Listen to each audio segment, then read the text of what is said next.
Welcome to the channel at Jaden Chase. Now the attorney representing Rushane Patterson, who is the person of interest and, based on the actions of the police, the only suspect in the death of Anika Slickianna Townsend, Michelle Thomas might drop Patterson's case. She's saying that as a woman, she's receiving threats from other women. She was quoted in the news as saying, "I have to be watching my back because they are saying that they want to." A physical showdown with the attorney representing Patterson. Now we're going to state this. With emotions running high, of course, people have vent them frustration everywhere. People still are keep in mind that Rushane tried to deceive law enforcement by stating that he was overseas. Then tried to deceive law enforcement stating that he had information vital to the case, but that it was in a phone that other members of law enforcement accidentally destroyed. The people are saying that them not believe.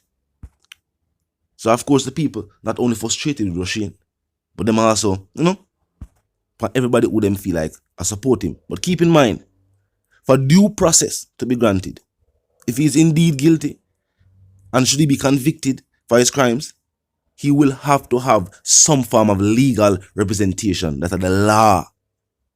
So if you believe Rushane is indeed guilty and will and should go to prison, the only way that can be done is if charges are brought against him and there's a trial, and him will need legal representation. Now his lawyer also said she's expressing concern at what appears to be a developing trend where attorneys involved in high-profile cases are being treated and spoken to disrespectful way.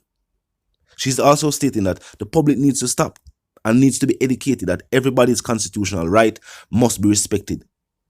And she also took the opportunity to talk to all the other women out there.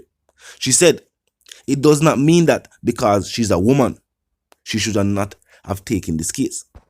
She was also quoted as saying, remember, this man is not charged.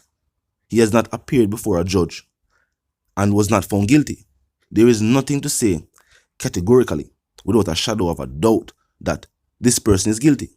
But she said, in what she calls the court of public opinion, he has already been found guilty, and that she's been disliked as a lawyer for simply doing her job. And of course, all these things stated by the attorney is indeed true. But the public and law enforcement also will not forget what took place and led to the arrest of Patterson. His attorneys even confirmed that while Patterson had said that he would be going in on that Thursday, in the have cold feet, his mind had already changed. It would have been another process of him saying, yeah, I'm going to turn himself in, but not turning himself in. And of course, his attorneys pointed out that he's a person of interest. So law enforcement is also stating that why would a person of interest flee? Remember, his motor vehicle was recovered. And it's been rumored in certain circles that there was evidence found. His attorneys even stated that something that she said unlawful took place. She said after being captured at the guest house and taken into custody, because it was a smooth operation, it never took long, them take him into custody. Of course, law enforcement will, of course, search the guest house without him, seeing that another set would already brought him into custody. His attorneys is stating that they took him back to the guest house to search for further evidence. Some are saying that what was found in the car has led law enforcement to believe that he have more evidence that could have pointed to what took place. Now he's saying that the evidence we have are certain conversations and things in his phone. As well being interviewed over social media, he did say him have some information. Now you think that information with that, let's pass it on to law enforcement. Of course, we know him try to say, or what his attorneys is stating that he's trying to say, that the proof was in the phone. Talk to me in the comment section. Do you believe Rushane was in possession of any type of information? Because basically, he said the proof gone. Anything we know him already know him can tell him. But instead, he has told his attorneys that the information vital to his defense, he never ever said to solving the case or anything like that. He said to prove his innocence was in the phone. that was destroyed. Now, if law enforcement has searched for evidence that, as his attorney state, they would have even wrongfully carry him back to the guest house for search for more evidence. Without her, that means that the police want the evidence. For him to be in the care of law enforcement and having mobile device on him, no so now, man. Remember, him never walk in with them because him turning himself. There was a police operation, he was captured. The difference. So we don't see how him that still have him phone. And then them never do him nothing the first time. Well, some people are say, where that is concerned, them have mixed views. Yeah, people have mixed views to where that claim by Rushane was made. But as I say, Rushane Barnett made similar claims. Talk to me, people. Tell me what you think. And also tell me how you think law enforcement has handled the case thus far. Seeing that Patterson almost sent law enforcement on a wild goose chase, thinking he was off the island, all the way in Atlanta, Georgia, while still being on the island. However, law enforcement was not deceived and said that there was no indicators that he had ever fled the island, whether by boat or by plane. So with no indication given of him leaving the island, law enforcement was still searching or tracking his whereabouts, which eventually led them to a guest house in Hanover, where Patterson was indeed captured by law enforcement. Now Patterson is making claims against law enforcement, saying them question him, do him things, and all sorts of allegations. So tell me what you think. Now on to the other stories making headlines today, and one thing for sure though, there must be justice.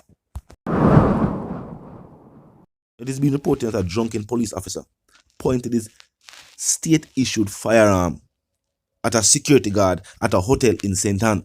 The police corporal was arrested after allegedly becoming intoxicated and pointing his service pistol at the security guard among other persons at the hotel in Runaway Bay. And the people must say, this cop was intoxicated, as the report stated, but they believe that some members of law enforcement have little to no regard for public safety. Now, they are stating that the cop who is assigned to the Major Investigation Division, this is not a regular police officer. This is not a police officer where you see I walk up and down a right ticket. You have always heard the title top cop. When anybody assigned to major investigations will be considered a top cop. Now he was on the compound of the hotel in the afternoon drinking alcoholic beverages. It is said that he had become inebriated and started to behave inappropriately. What that mean? Remember, this is a hotel with guests. We don't know him to start going with. Now he was confronted by a security officer. After being confronted by the security officer, now obviously, by that point, he had we can't even say one too many, probably 5 too many. But after pointing the weapon at the guard, the security manager, after intervening and subduing the officer, he confiscated the cop's firearm and summoned the Runaway Bay police. Upon the arrival of the police, the firearm was handed over to them. The officer was then handcuffed and taken by Runaway Bay police. Now imagine that. Big top cop having to be arrested by his own. And now oversees him them the right Panem Island. That to say that nobody was hurt. And clearly, being in a drunken state, him did probably try to just scare the officer. Him probably they believe say, if the security guard rather, was made aware, say my police, and they leave him alone. Which some say is a common thinking among members of law enforcement. That's a reason for another time. However, it was not the case. Because being inappropriate, being at a hotel with other paying guests, the security guard didn't have to do his job. and go over there, go make him know, say, boy, you can't do the thing, so. You know, they said that they are unaware if charges at the time of the report being publicized, there were charges against the officer. But him pull out him weapon, him point it upon a security guard and other people who were there. What happened if I did some tourists? Talk to me in the comment section. Now, to the reason again, live, love, and prosper. And of course, when you stay tuned.